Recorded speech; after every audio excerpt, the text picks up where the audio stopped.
I really believe that our perception of the world and understanding of the world, and I think it has been inscribed into almost our genes. It's like practically in our mythological aura or dimension, that the fact that we are looking out onto a world that we cannot fully understand. And it's interesting. It has been the case. It had been the case for millennia, and yet with cinema and then television and internet, we have created a sort of world of imagery that multiplies the angles and multiplies information and visual information and imagery. That we're submerged in a world of visual information, and we have the feeling that we know much more about the world, but I think on the contrary, we actually perceive less than we think we do.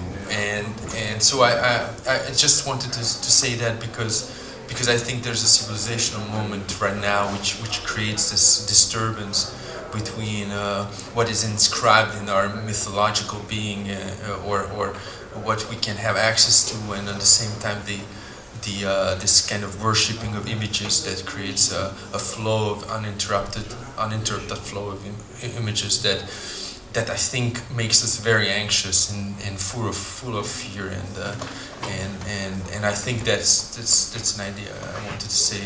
I thought about Kafka when in retrospect, there's always this impossibility of something very very simple to achieve. You have to go there, but you cannot go there. Stay with me. Stay with me. Stay with me. It's always about some kind of spatial. It's just a thought I just had that is something that must have affected me. This sort of very simple things that cannot be carried out. It's almost like in a dream, I guess. It's almost like in the scene when we shot the killing of the brother and in the by water. And she's trying to get away, and I really wanted to create this feeling that we're here with her and we cannot, and this guy in the background is closing in, but he's blurred. It's like in a dream. You cannot escape, and this kind of so the fact that we're stuck in a position even more than anywhere else in the film is sort of this. To suggest this feeling of a nightmare situation, and also it indicates that the film is between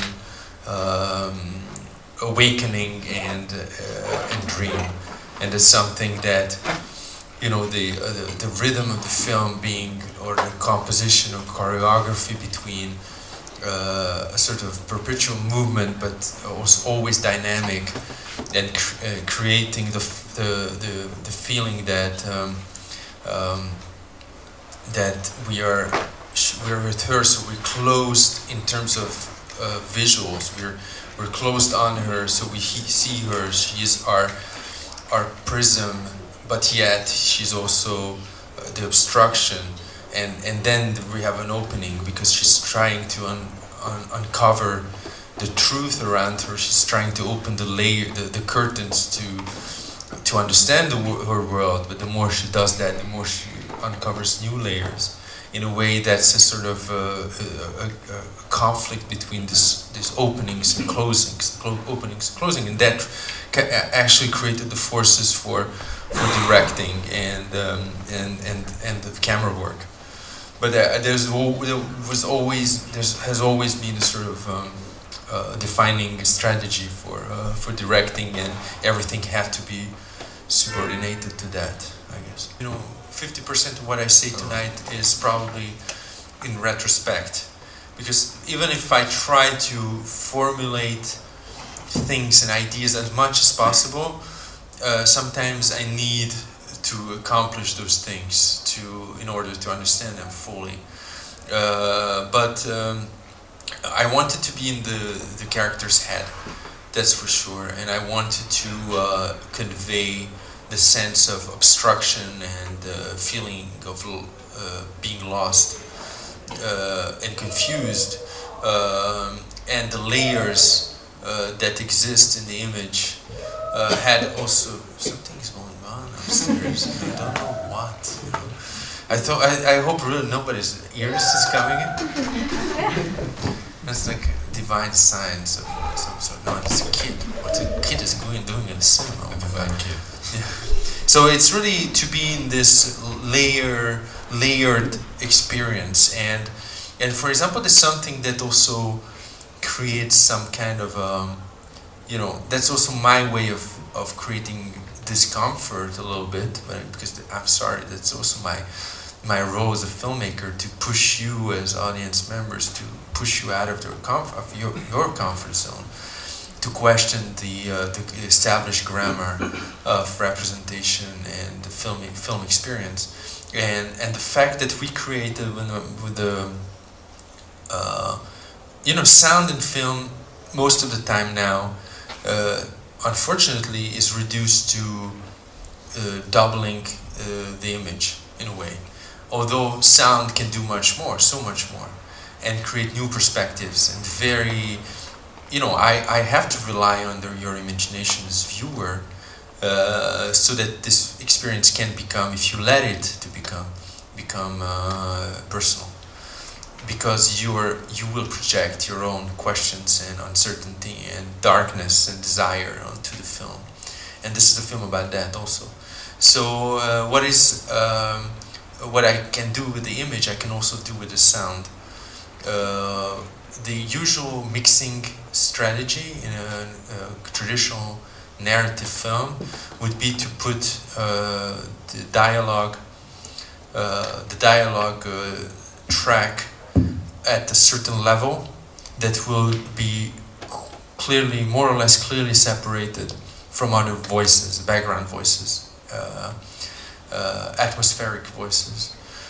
But on the contrary, I didn't want to do that. I wanted to create, maybe also following a certain tradition of maybe Robert Altman and some of his movies, such as Mackay and Mrs. Miller, creating a sort of web of voices, and that creates a sort of personal subjective experience, or reinforces it, because sometimes you can hear a voice and you don't know the source of it.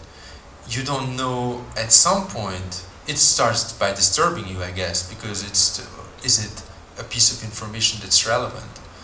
Is it a piece of information that only contributes to the atmosphere?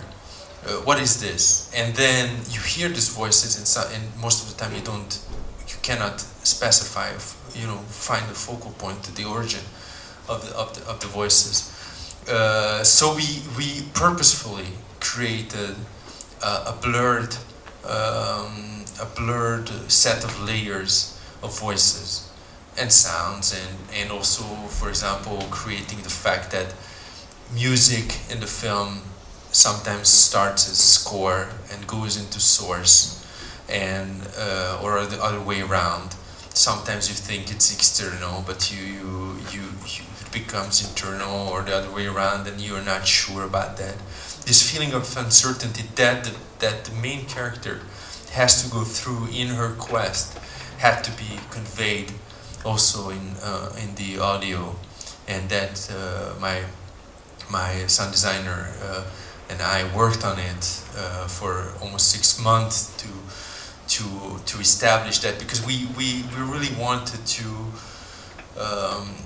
We felt that the layers of the sound that we needed, and it took like months to establish that, were really important in the experience of the perception of this world, and that kind of messiness was for sure one of the part of the strategy.